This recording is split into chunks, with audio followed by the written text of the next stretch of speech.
సాయంకాలం ప్రదోష సమయంలో ఈశ్వరుడి దగ్గర నారికేళ దీపాన్ని వెలిగిస్తే ఆ గృహంలో శివుడు ఆనంద తాండవం చేసి అష్టైశ్వర్యాలు భోగభాగ్యాలను కలిగింపజేస్తాడు.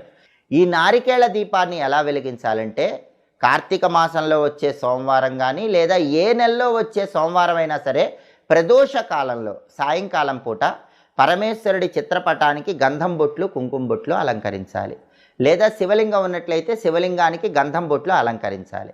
ఆ తర్వాత ఈశ్వరుడి చిత్రపటం దగ్గర లేదా శివలింగం సన్నిధిలో ఒక పీటని ఏర్పాటు చేసి ఆ పీటకు పసుపు రాసి కుంకుమ బొట్లు పెట్టాలి. ఆ పీట మీద బియ్య పిండితో ముగ్గు వేయాలి. అలా ముగ్గు వేసిన తర్వాత ఆ పీట మీద ఒక రాగి పళ్ళెన్ని ఏర్పాటు చేయాలి. ఆ రాగి పళ్ళెం మీద తడి గంధంతో స్వస్తిక్ గుర్తు వేయాలి. గంధంలో కొద్దిగా గంగాజలం కానీ రోజ్ వాటర్ కానీ మంచినీళ్ళు కానీ కలిపి తడి గంధం